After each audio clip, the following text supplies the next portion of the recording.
Kamu udah aku jadiin host.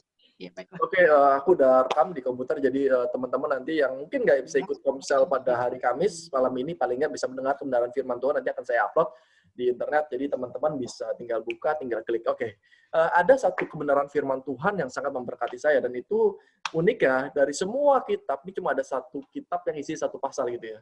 Waktu saya baca, ini beneran cuma satu pasal loh. Dan dulu pada saat saya masih muda gitu ya, pada saat saya masih sekolah, saya suka salah tafsir. Saya bilang nih kitab pengkhianat. Tuh, kok bisa dibilang kitab pengkhianat? Karena nama kitabnya kitab Yudas. Jadi saya pikir yang nulis Yudas Iskariot. Padahal bukan Yudas Iskariot ya, tapi Yudas murid Yesus ya. Oke, itu ada di kitab Yudas. Yudas itu kitabnya pastinya habis Yohanes dan sebelum Wahyu. Gitu. Ya pasti sebelum Wahyu lah, Kak, orang Wahyu kitab terakhir. Oke, kita akan baca kebenaran firman-Nya. Ini sebenarnya cuma sedikit, jadi kita akan baca aja semua. Tapi nanti yang bold akan saya ulangi. Saya nggak akan, sebenarnya ada banyak pembahasan di dalam, tapi saya akan membahas 2 ayat. Tapi karena cuma satu pasal, so kenapa kita nggak selesaikan satu kitab ini? Ya? Oke, saya akan bacakan. Yudas 1. Salam dari Yudas, hamba Yesus Kristus dan saudara Yakobus. Kepada mereka yang terpanggil, yang dikasihi dalam Allah Bapa, dan yang dipelihara untuk Yesus Kristus. Rahmat, damai sejahtera, dan kasih kiranya melimpahi kamu. Saudara-saudaraku yang kekasih, sementara aku bersungguh-sungguh berusaha menulis kepada kamu tentang keselamatan kita bersama, aku merasa terdorong untuk menulis ini kepada kamu dan menasihati kamu, supaya kamu tetap berjuang untuk mempertahankan iman yang telah disampaikan kepada orang-orang kudus. Sebab ternyata ada orang tertentu yang telah masuk, menyelusup di tengah-tengah kamu, yaitu orang-orang yang telah lama ditentukan untuk dihukum. Mereka adalah orang-orang yang fasik, yang menyalahgunakan kasih karunia Allah kita untuk melampiaskan hawa nafsu mereka, dan yang menyangkal satu-satunya penguasa dan Tuhan kita, Yesus Kristus.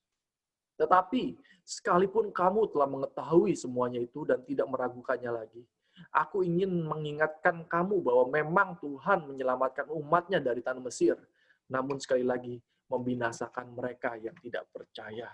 Wow. Masih lanjut, 6. Dan bahwa ia menahan malaikat-malaikatnya yang tidak taat pada batas-batas kekuasaan mereka, tetapi yang meninggalkan tempat kediaman mereka dengan belenggu abadi di dalam dunia kekelaman sampai penghakiman pada hari besar. Sama seperti Sodom dan Gomora dan kota-kota sekitarnya, yang dengan cara yang sama melakukan percabulan dan mengejar kepuasan-kepuasan yang tak wajar, telah menanggung siksaan api kekal sebagai peringatan kepada semua orang. Namun demikian, orang-orang yang bermimpi-mimpian ini juga mencemarkan tubuh mereka dan menghina kekuasaan Allah, serta menghujat semua yang mulia di surga. Tetapi penghulu malaikat Mikael, ketika dalam suatu perselisihan bertengkar dengan iblis mengenai mayat Musa, tidak berani menghakimi iblis itu dengan kata-kata hujatan, tetapi berkata, kiranya Tuhan menghardik engkau. Akan tetapi, mereka menghujat segala sesuatu yang tidak mereka ketahui, dan justru apa yang mereka ketahui dengan nalurinya, seperti binatang yang tidak berakal, itulah yang mengakibatkan kebinasaan mereka. Celakalah mereka, karena mereka mengikuti jalan yang ditempuh Kain, dan karena mereka, oleh sebab upah, menceburkan diri ke dalam kesesatan Bileam, dan mereka binasa karena kedurhakaan seperti Korah. Mereka inilah noda dalam perjamuan kasih-Mu, di mana mereka tidak malu-malu melahap dan hanya mementingkan dirinya sendiri. Mereka bagaikan awan yang tak berakhir, yang berlalu ditiup angin. Mereka bagaikan pohon-pohon yang dalam musim gugur, tidak menghasilkan buah. Pohon-pohon yang terbantun dengan akar-akarnya, dan yang mati sama sekali. Mereka bagaikan ombak laut yang ganas, yang membuihkan keajaiban mereka sendiri. Mereka bagaikan bintang-bintang yang baginya telah tersedia tempat di dunia kekelaman untuk selama-lamanya. Juga tentang mereka Henok, keturunan ketujuh dari Adam, telah bernubuat katanya, sesungguhnya Tuhan datang dengan beribu-ribu orang kudusnya, hendak menghakimi semua orang yang menjatuhkan hukuman atas orang-orang fasik, karena semua perbuatan fasik yang mereka lakukan, dan karena semua kata-kata nista yang diucapkan orang-orang berdosa, yang fasik itu terhadap Tuhan.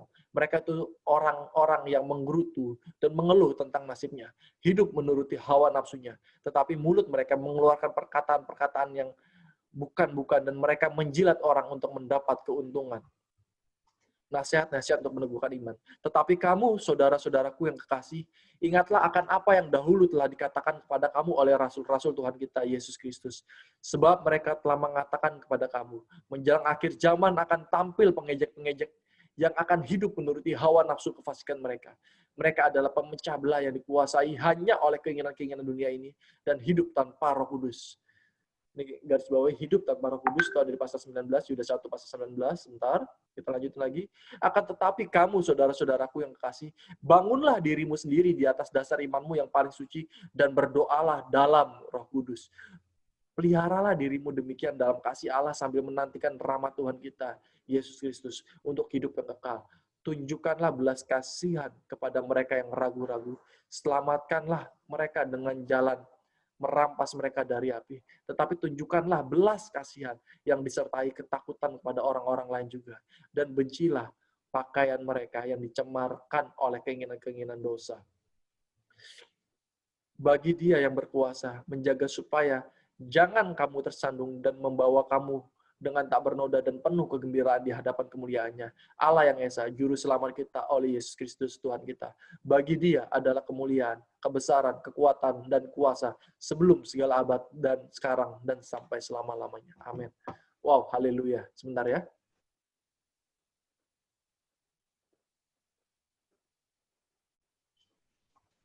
Oke, kita diberkati dengan sangat luar biasa dengan kitab Yudas, dan hari ini pembahasan kita ada di Yudas pasalnya yang ke-9 dan ke-10. Ini 2 ayat. Tadi kalau kita baca kitab Yudas itu keren banget buat saya ya.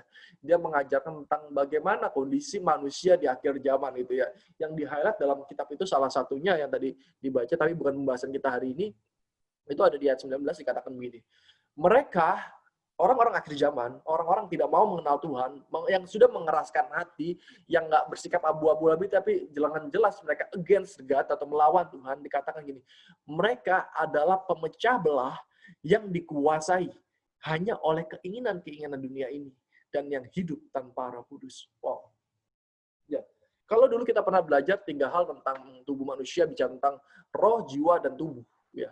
Dan bagaimana jiwa itu dipengaruhi dan apa yang di dalam jiwa. Jadi kalau kita bicara tentang roh, jiwa, dan tubuh, kalau masih ingat ya baikannya itu ada 3. Jadi ada roh yang utama, di kanannya, jiwa, kanannya ada roh, kirinya ada tubuh. Jadi jiwa itu terdiri dari 3 hal. Itu bicara tentang perasaan, bicara tentang pikiran, bicara tentang kehendak. Jadi ada perasaan, pikiran, dan kehendak, itu bicara tentang jiwa. Nah, ini yang menarik dikatakan, mereka adalah pemecah belah yang dikuasai hanya oleh keinginan-keinginan dunia. Jadi, mereka dikuasai oleh keinginan-keinginan dunia. Maksudnya gimana sekalian dulu? Jadi, poinnya gini, saudara. Keinginan itu adanya di jiwa. Ya. Jadi, roh, jiwa, dan tubuh. Jadi kalau kita bicara roh, kita bicara tentang Roh Kudus, bicara tentang alam roh, bicara tentang keinginan Bapa, penyangkalan diri, itu cuma adanya dalam roh. Jadi dikatakan kita nggak bisa berbuat apa-apa, ya. Daging, roh memang kuat, dikatakan roh memang kuat, tapi daging itu lemah. Nah, ini daging di sini nih. Kenapa? Karena daging atau tubuh kita masih berinteraksi, selama kita masih hidup, tubuh kita masih berinteraksi dengan dunia. Nangkap saudara ya? Selama masih hidup, tubuh kita masih berkomunikasi, berinteraksi dengan dunia. Nah, masalahnya, yang jadi masalah adalah ketika 3 ini yang jadi satu, tapi dipimpin oleh tubuh yang which is kita banyak menghabiskan waktu kita untuk berkomunikasi sama dunia, bukan berarti nggak boleh ya, tapi erat. Ya, erat, menjadikan standar dunia itu menjadi standar kehidupan, keinginan dia menjadi keinginan kehidupan. Akhirnya apa? Tubuh kita dikuasai oleh segala kedagingan dunia. Dan dampaknya apa? Keinginan-keinginan dunia itu bicara tentang apa? Keinginan, gue pengen Lamborghini. Bener nggak? Boleh aja itu. Tapi itu saya berani dan katakan, apa membedakan Lamborghini sama Kijang? Sama-sama kendaraan. Cuma bicara tentang action, bicara tentang gaya, bicara tentang pride. Ya. Itu bicara tentang apa? Keinginan dunia. Kalau dari fungsi nggak ada bedanya antara Lamborghini sama Innova, sama semua gitu. Saya percaya sama. Fungsinya apa? Sama-sama untuk jalan, sama-sama untuk ngangkut orang gitu ya. Cuma bedanya apa? Bicara tentang pride, bicara tentang gaya, bicara tentang kebanggaan. Nah, ini ada di dunia. Makanya ketika kita bicara tentang keinginan dunia, kita bicara tidak hanya bicara tentang fungsional, tapi bicara tentang keangkuhan hidup. Itulah yang dibenci Tuhan. Itu bicara tentang kecokakan dan kesombongan. Makanya dikatakan mereka adalah pemecah belah yang dikuasai oleh keinginan-keinginan dunia, sehingga hidup mereka berbau dengan dunia. Apa yang bagi dunia itu umum, nyata. Oh, perselingkuhan itu wajar, ya wajar. Oh, kesombongan itu wajar, ya wajar. Oh, memandang derajat orang itu wajar, ya wajar. Kenapa? Karena itulah keinginan-keinginan dunia. Ya. Keinginan dunia itu tidak bicara tentang takut akan Tuhan, bersekutu dengan Tuhan. Enggak, tapi keinginan dunia adalah hal-hal yang wajar menurut dunia. Hal-hal yang wajar menurut apa kata orang. Hal-hal wajar menurut standar dunia. Apa sukses standar dunia ketika kau punya uang banyak, mungkin punya istri cantik, istri banyak, gitu kan? Atau kalau dulu bercandaan saya gitu. Apa itu sukses menurut dunia? Kau punya rumah besar gitu ya. Terus kau punya mobil besar, anjing besar, istri besar. Istri besar. Ya, pokoknya semua yang besar-besar gitu ya, emas besar, semua menjadi satu lingkupan kehidupan dunia. Tapi lihat, orang-orang dunia ketika itu diinginkan, keinginan itu memenuhi jiwa kita, keinginan itu menguasai pikiran kita, keinginan itu masuk ke dalam tubuh kita, satu hal yang terjadi adalah apa, saudara? Saudara tidak akan pernah bisa melihat keinginan Tuhan. Kenapa? Karena di mana mulai ada perpecahan, di sana adalah terjadi karena iri hati dan orang mementingkan kepentingan diri sendiri.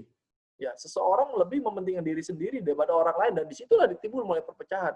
Jadi kapan terjadi perpecahan, kapan terjadi sakit hati dan sebagainya, ketika satu dengan yang lain mementingkan kepentingan diri sendiri melebihi kepentingan orang lain.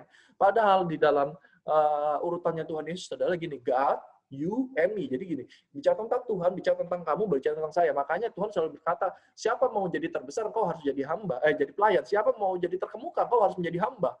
Jadi ketika bicara tentang Tuhan, itu bicara tentang pelayanan. Bicara tentang pelayanan, bicara tentang memberi. Ya. Artinya apa? Gue nomor terakhir. Yang penting lu dulu. Makanya Tuhan bilang apa? Kalau ada orang meminta kau berjalan 1 mil, berjalan bersama dengan dia 2 mil, itu extra mile. Lihat, itu satu hal yang buat saya keren banget. Kenapa, saudara? Karena ketika kita mengikut Tuhan, satu hal yang diminta, engkau nggak bisa menjadi muridku kalau engkau tidak menyangkal dirimu dan memikul salibmu. Ya, itu firman Tuhan katakan. Ya dan amin.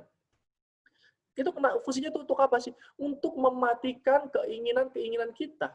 Tapi menyerahkan semuanya kepada keinginan Tuhan.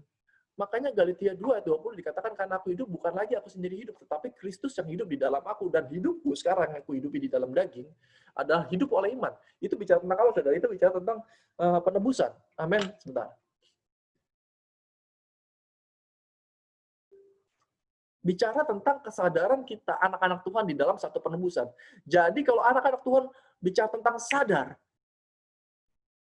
engkau akan mengerti esensi dari kehidupan. Amin. Kok bisa ngomong gitu, Kak? Karena gini konkretnya gitu ya.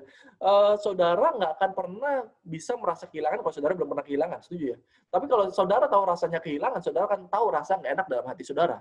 Itu bicara tentang perasaan itu. Tapi apakah boleh hidup dituntun oleh perasaan? Boleh, perasaan Kristus tentunya. Nah, sama halnya ketika kita bersama dengan Tuhan, kita nggak pernah bisa mengalami Tuhan kalau kita tidak pernah hidup bersama dengan Tuhan. Nangkap, saudara? Jadi kalau kita nggak pernah bisa hidup bersama dengan Tuhan, kita nggak pernah bisa mengalami Tuhan. Kenapa? Karena pengalaman bersama dengan Tuhan itu hanya bisa dijalani ketika kau berjalan bersama dengan Tuhan. Bedakan hidup pengalaman berjalan bersama dengan Tuhan dengan pertolongan Tuhan. Kenapa? Karena ada orang-orang mungkin yang nggak percaya mengalami yang namanya pertolongan Tuhan. Tapi bukan bicara tentang experience with God atau bicara tentang pengalaman bersama dengan Tuhan. Ada dua hal ya, ada pertolongan Tuhan datang dalam kehidupan kita, ada pengalaman yang datang bersama dengan Tuhan. Nah, itu output-nya pun beda gitu ya, saudara. Tapi saya nggak akan bahas itu. Kita balik lagi ke topik. Dikatakan gini, mereka adalah pemecah belah yang dikuasai hanya oleh keinginan-keinginan dunia. Dan yang terakhir, dan lihat ciri-cirinya apa? Orang tersebut hidup tanpa Roh Kudus. Yohanes 1 ayat 19. Jadi, kenapa orang bisa membuat kita berjalan menginginkan keinginan-keinginan dunia? Simpel lagi, karena di dalammu nggak ada Roh Kudus. Gitu. Loh, pada saat kamu terima Tuhan Yesus dan sebagai Tuhan dan Juru Selamat, Roh Kudus masuk nggak? Masuk, benar. Gitu. Tapi engkau bisa nggak melepas Roh Kudus? Bisa, kalau hatimu sudah membatu. Kenapa Saul aja bisa kehilangan Roh Tuhan, terus kamu siapa? Raja Israel. Bukan kan? Saul yang Raja Israel bisa kehilangan Roh Tuhan, terus kita siapa? Kalau hati kita membatu, kita nggak mau mendengarkan, jangan-jangan Roh Kudus di dalam hati kamu, kamu usir keluar. Gitu, kamu masukin roh-roh yang lain. Bisa nggak? Bisa banget. Oleh sebab itu, satu hal yang saya selalu ajarkan kepada sahabat-sahabat, saya selalu bagikan kepada sahabat-sahabat bahwa kalau kita mau mengikut Tuhan, satu hal yang perlu kita pegang adalah bicara tentang kerendahan hati. Kalau engkau bisa rendah hati di dalam Tuhan, maka Roh Kudus akan bertata. Kau akan mendengarkan suara Roh Kudus dalam hatimu. Ya. Tapi pertanyaannya gini, engkau nggak akan bisa mendengar suara Roh Kudus kalau engkau menutup telingamu. Sama aja saya ngomong juga kalau saudara matiin pertemuan kita hari ini, udah saya leave aja deh. Bisa dengar nggak? Nggak bisa. Saudara nggak akan bisa tahu apa sih yang disampaikan. Nggak bisa. Kenapa? Saudara matikan. Sama dalam hal Roh Kudus di dalam hidup saudara. Ketika saudara mematikan alarm yang dalam hidup saudara nggak mau dengar, Roh Kudus bukannya nggak bicara. Roh Kudus terus berbicara dalam kehidupan kita. Tapi pertanyaannya, apakah kita mendengar dan mau melakukan kebenaran yang telah disampaikan Roh itu kepada kita? Nah, itu dua hal yang berbeda, saudara. Amin. Dan kita lihat yang ayat 20-nya, akan tetapi siapa? Kamu, harusnya kamu ya. Kamu itu siapa? Priscilla, ada Andreas, ada Dian. Pada malam hari kata ini, akan tetapi kamu, saudara-saudaraku yang aku kasih tentunya, bangunlah dirimu di atas dasar imanmu yang paling suci. Dan berdoalah dalam Roh Kudus. Lihat, diminta bahwa anak-anak Tuhan di zaman akhir dia harus berdoa. Yes, tapi nggak cuma berdoa terbiasa. Bukan berdoa di dalam daging. No, bukan bicara tentang berdoa, Tuhan penuhi keinginan daging saya. Enggak. Keinginan daging bukan Tuhan nggak akan penuhi. Yang Tuhan penuhi adalah kebutuhan dagingmu. Sekali lagi, Tuhan tidak memenuhi keinginan dagingmu. Menganggap ya saudara ya. Tapi Tuhan pasti akan memenuhi kebutuhan dagingmu. Itu dua hal yang berbeda ya. Keinginan daging dengan kebutuhan daging. Nah, coba bertanya gini, bagaimana cara engkau berdoa supaya engkau tidak dipenuhi dengan permintaan keinginan daging? Ya dikatakan berdoalah dengan Roh Kudus. Itu keren, saudara. Ya. Terus ini dasar ayatnya di mana nih, Kak? Supaya saya bisa membangun diri kita sendiri di dalam dasar iman yang paling suci. Kolose 2 ayat 6 sampai Kolose 2 ayat 6 sampai 7. Ya, kita buka Kolose 2 ayat 6 sampai 7, kita buka singkat aja. Kolose 2 ayat 6 dan 7. Lihat, begini cara kita membangun diri kita di dalam Tuhan. Yang pertama dikatakan gini, kamu, katakan nama saya, Andrew, telah menerima Kristus Yesus Tuhan kita. Karena itu, lihat caranya. Hendaklah hidup Andrew tetap di dalam dia. Ganti dengan kata namamu sendiri. Supaya apa? Supaya mengingatkan saudara. Ya, Andrew telah menerima Kristus Yesus Tuhan kita. Ya. Karena itu, hendaklah hidup Andrew tetap di dalam dia. Dia itu siapa? Tuhan. Selesai? Udah di dalam dia. Terus yang kedua dikatakan yang 7, hendaklah kamu berakar di dalam dia. Udah di dalam, aku harus berakar nih. Udah berakar baru kakiku mulai masuk ke dalam tanah. Firman-Nya katakan lagi, dan dibangun di atas dia. Jadi bangunan kita itu Kristus. Ya. Kita udah berakar, mengakar, kita dibangun ke atas. Dibangun bicara tentang ke atas, mengakar bicara tentang ke bawah. Mengakar bicara tentang kekuatan, dibangun bicara tentang ketinggian. Dibangun bicara tentang penglihatan, apa yang dilihat orang, apa yang kalau kamu bicara tentang mengakar, apa yang kita pegang, imani, kita pegang secara kuat. Kalau bicara tentang mengakar, kita pegang kuat gitu ya. Bicara mengakar itu bicara tentang mencari nutrisi, bicara mengakar itu bicara tentang hidup. Kita dikatakan kau harus berakar, dalam artinya kau harus masuk ke dalam dia, berakar lebih dalam lagi, berpegang pada dia lebih dalam lagi, menyerap firman-Nya, mencarap sari-sarinya. Itu berakar. Dibangun di atas artinya kau harus tampak. Tampak tentang apa? Dikatakan dibangun di atas Kristus, kau tampak di dalam Kristus. Ya, engkau tidak hanya lewat hilang. Ya, engkau nggak cuma berakar makan sendiri, enggak, tapi engkau makanya dikatakan firman, engkau harus menjadi terang dan garam dunia. Karena itu dibangun. Engkau harus berdampak sama orang lain. Kenapa? Karena orang lain harus melihat bangunanmu inilah bangunan Kristus. Ini yang membedakan kau dengan anak-anak dunia. Jangan anak-anak Tuhan masih malas. Masih menghidupi kedagingan. Masih berdoa bicara tentang keinginan. Itu dua hal yang berbeda, saudara. Ya. Terus yang ketiga dikatakan, hendaklah kamu bertambah teguh dalam iman yang telah diajarkan kepadamu. Oh, bertambah teguh artinya hari ini sudah dengar firman banyak gitu ya. Tapi satu hal, kau tangkap satu, tanam. Itu seperti perumpamaan ya, ada di tanah subur, ada di tempat berbatu, semak berduri, di jalan raya, tanah subur, dan di mana lagi. Jadi disebutin dalam firman Tuhan banyak ya. Nah, firman tertabur inilah tanah hatimu. Kamu mau tanam di mana? Oleh sebab itu ketika firman didengar, kau harus antusias. Kau harus berapi-api. Makanya berapi-api persekutuan nggak mesti di sini. Banyak persekutuan, banyak bagus. Online bagus-bagus. Kau datang, haus akan firman Tuhan. Kau akan diubahkan dan diberikan kekuatan. Amin. Dan terakhir dikatakan, ini paling penting deh. Setelah semuanya itu bukan berarti hidupmu nggak akan berbadai. Setelah semuanya itu bukan berarti tiba-tiba mujizat itu, bukan mujizat, sorry. Bukan berarti kemudahan lepas kemudahan akan menjadi bagianmu, enggak. Tapi mujizat bagian orang percaya. Ya.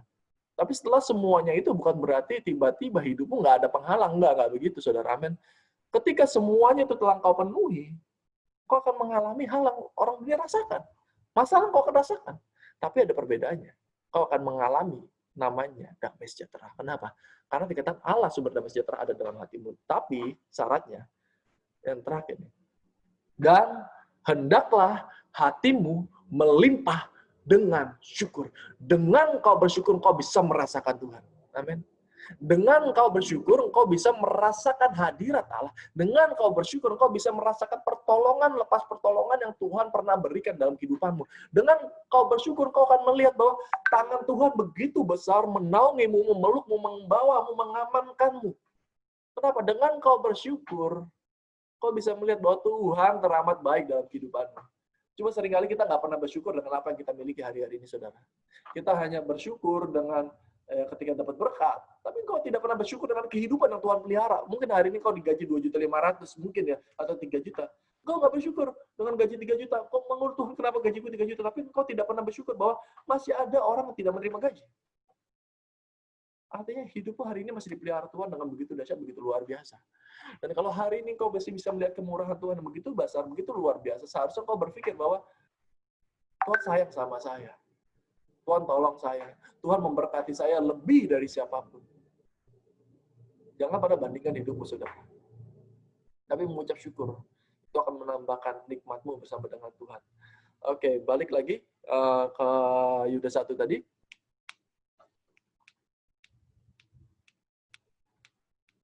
Oke. Ya, bangunlah dirimu di atas, ayat yang ke-20, Yudas 1:20, akan tetapi kamu saudara-saudaraku yang kekasih, bangunlah dirimu sendiri di atas dasar imanmu yang paling suci. Lihat, itu tadi cara membangunnya, sudah dikatakan di dalam Kolose 2 ayat 7. Dan yang terakhir, berdoalah dalam Roh Kudus. Ya. Nah, seringnya gini saudara, kalau balik ke dalam Kolose 2:6-7.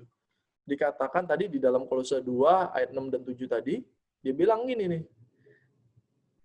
Karena itu, yang 6 ya. Karena itu, hendaklah hidupmu tetap di dalam Dia. Artinya gini, Tuhan Allah kita adalah Tuhan yang begitu baik. Dia bukan Bapak yang modelnya kayak saya gitu, yang sedikit otoriter, anak saya harus A, B, C, D, E, F, G, so, kamu harus gini, kalau nggak dimarahin gitu. Enggak, dia Tuhan yang begitu baik. Makanya tantangan terbesar bukan di Tuhan. Tantangan terbesar adalah di diri saudara sendiri. Bisa nggak saudara tetap stay di dalam Tuhan? Gitu. Jadi pergumulan terbesar itu bukan ada di Tuhan kita, enggak. Tuhan kita baik banget itu. Pertolongannya nggak pernah habis-habis. Cuma seringkali adalah tantangannya di kita sendiri. Seberapa kuat kita mau stay di dalam Tuhan. Padahal stay dalam Tuhan enak nggak? Enak. Tapi memang kelihatannya nggak tantangan, terus monoton, ngikutin firman Tuhan. Kelihatannya alim. Lihat, standar dunia memisahkan, lu anak-anak alim, lu nggak asik lu. Lu alim udah di rumah aja deh. Lu nggak alim, lu nggak cocok gaul sama kita. Kita bicara tentang Yesus lagi. Kebaikan Tuhan lagi, lu nggak bisa ngomong asik, nggak bisa ngomong kata-kata kasar. Itu sih nggak kasar, cuma kata-kata kebun binatang aja kok. Sih, dunia memberikan satu degradasi supaya kita keluar dari Tuhan. Degradasi. Dunia selalu menggambarkan situasi yang menyatakan bahwa ngikut Tuhan tuh nggak asik. Nggak ada tantangannya. Makanya standarnya dibuat kacau. Tuhan nggak pernah memaksa anaknya tinggal di dalam Dia. Tuhan juga nggak pernah memaksa anaknya keluar dari Dia. Itu menarik ya. Tapi Tuhan selalu mengasihi anak-anaknya. Makanya, Kak, aku nih orang udah najis banget dan sebagainya. Bisa nggak Tuhan selamatin aku? Bisa. Kenapa? Selama kau masih hidup, kau masih dapat kasih karunia untuk diselamatkan oleh Tuhan. Tapi pertanyaannya adalah, engkau mau setia nggak untuk Dia? Dan bertahan di dalam Dia? Itu yang menjadi tantangan saudara. Kenapa? Karena nggak semua orang bisa bertahan di dalam Dia. Kenapa? Kalau bertahan di dalam Dia, kau akan bicara tentang Roh Kudus, bicara tentang hal-hal yang holy. Hal yang holy itu nggak asik untuk tubuh. Nggak tahu rasanya mabuk sama orang nggak mabuk beda. Kalau orang mabuk kan nggak rasanya enak, semua kepala enak dan sebagainya. Tapi untuk holy kan di gereja nyanyi, bangkit berkudusnya. Orang lihat kita, orang luar lihat kita, aduh capek ngikutin kayak gitu, nggak asik. Mending gua Lagu apa? Baru ku sadari. Kayaknya gitu. Cintaku bertepuk sebelah tangan. Nyanyi lagu-lagu ini lebih asik. Memuaskan hatimu, memuaskan perasaanmu, memuaskan jiwamu. Tapi apakah hal-hal demikian berkenan di mata Tuhan? Malam hari ini kita dibukakan satu hal yang baru. Jadi sebenarnya saya tadi pengen bahas terkait dengan bagaimana cara malaikat mengharik, tapi dia tidak berani mengharik. Tapi ternyata Tuhan memberikan saya satu pesan yang lain yang saya sampaikan tadi di Yudas 1, karena Yudas cuma ada satu pasal. Yudas 1 ayat 19-20. Dikatakan berdoa dalam Roh Kudus. Malam hari ini kita belajar berdoa dalam Roh Kudus maksudnya gimana? Berdoa dalam Roh seperti yang Yesus ajarkan. Bicara gini, Tuhan kalau boleh lalukan cawan ini daripadaku. Tapi bukan kehendakku yang jadi, kehendakmu yang jadi. Yesus tidak pernah meminta tentang dirinya sendiri. Di dalam situasi yang ketakutan, dia meminta. Tapi dia bilang, bukan kehendak aku Tuhan, kehendak Bapa. Kalau boleh. Ya. Dia tidak pernah memaksakan kehendak. Berapa sering kita memaksakan kehendak kita kepada Tuhan? Berapa sering kita memaksakan rencana kita kepada Tuhan? Berapa sering kita memaksakan pikiran kita kepada Tuhan, cara kita kepada Tuhan? Padahal apakah cara kita terbaik? Apakah pikiran kita terbaik? Belum tentu, saudara. Dan malam hari ini saya percaya saudara melalui live streaming di tempat ini pasti diberkati Tuhan. Dan ketika saudara menggali, mencoba mendengar kebenaran firman Tuhan, mencoba taat dengan kebenaran firman Tuhan, saudara akan diberkati. Dan malam hari ini saya undang saudara untuk belajar berdoa dalam Roh Kudus. Artinya gimana, saudara? Saudara mulai putusinlah pelan-pelan. Saya tahu nggak mudah meninggalkan kedagingan. Bukan berarti saudara cabut dari bumi, no, nggak gitu. Tapi merubah kebiasaan lama yang tidak sesuai dengan firman, diganti dengan kebiasaan-kebiasaan yang sesuai dengan firman Tuhan. Ada apa itu kebiasaan firman Tuhan? Yaitu perintah-perintah Allah, dan Allah adalah kasih. Kita melakukan perintah Allah bukan melakukannya berdasarkan rasa takut, tapi karena kita mengasihi Allah. Dengan kesadaran penuh bahwa Kristus bukan hanya bicara tentang sejarah, cerita, tapi Kristus bicara tentang pribadi yang mati buat saudara dan saya pada malam hari ini. Dan pada malam hari ini saya bersyukur saudara bisa bergabung di dalam komsel kita. Mungkin cuma 2-3, buat saya nggak apa-apa, saya udah komitmen sama Kadian. Kalau cuma Kadian pun yang hadir, saya akan layani seperti ini. Kenapa? Karena inilah komitmen saya untuk komsel, bukan untuk saya. Saya punya komitmen, saya mau melayani Tuhan, tidak melihat jumlah. Kenapa? Karena ini perkara yang Tuhan percayakan 1, 2, 3 orang jiwa berkumpul. Inilah jiwa yang Tuhan minta saya gembalakan. Daud tidak mengembalakan ribuan domba. Pada saat dia dipanggil, Daud cuma mengembalakan 2-3 ekor domba. Tapi Daud setia. Daud dipakai menjadi raja. Saya bukan berarti saya mau jadi raja, enggak. Tapi bicara tentang perkara kecil yang Tuhan taruh. Itu mengubahkan hidup saya. Saya mau kesaksian sedikit. Hari ini saya diberkati Tuhan. Saudara tahu ya, beberapa waktu lalu saya pernah sakit. Dan akibat dari sakit saya adalah 3 hari sebelum sesudah saya sakit itu harusnya ada ujian S3 doktor degree. Dan pada saat itu yang terjadi ya, saya lihat bahwa belum waktunya saya, dan Tuhan izinkan, perkenankan saya mengalami satu sakit yang buat saya sangat luar biasa, dan Tuhan juga pulihkan dan mujizat yang luar biasa pun terjadi dalam kehidupan saya. Tapi pada saat itu yang terjadi adalah, ya akhirnya saya nggak bisa ujian, gitu ya. Ketika dipospon sampai hari ini, saya lihat Senin kemarin saya diizinkan Tuhan boleh ujian. Gitu. Kemarin total biasanya ada 7 penguji. Kemarin karena satunya sakit jadi 6 penguji. Dan hari ini penguji terakhir tadi udah tatap muka sama saya, kita ujian ya sekitar 25-30 menit, dan puji Tuhan semuanya beres. Dan saya percaya waktu saya menyadari, Tuhan, Kau baik banget. Kenapa? Kau izinkan saya untuk diwawancara untuk menjadi pendeta PDP gitu ya. Baru ujian disertasi dokter. Jadi nggak dibalik sama dia, nggak ujian dokter mungkin saya akan gede kepala semua, gue layak jadi pendeta, enggak. Gue layak jadi dokter, enggak. Tuhan melayakkan saya. Tuhan mau pakai saya di mana aja terserah Tuhan. Tapi satu hal yang kita tahu bahwa kau dibangun di atas dia. Tiap pembangunan semakin tinggi saya bilang ini semua karena kemurahan Kristus, bukan hebat kuat gagah saya. Kenapa? Sebagai manusia saya terbatas. Kenapa? Pada saat saya sakit, saya sadar benar bahwa hidup saya hanya seperti uang.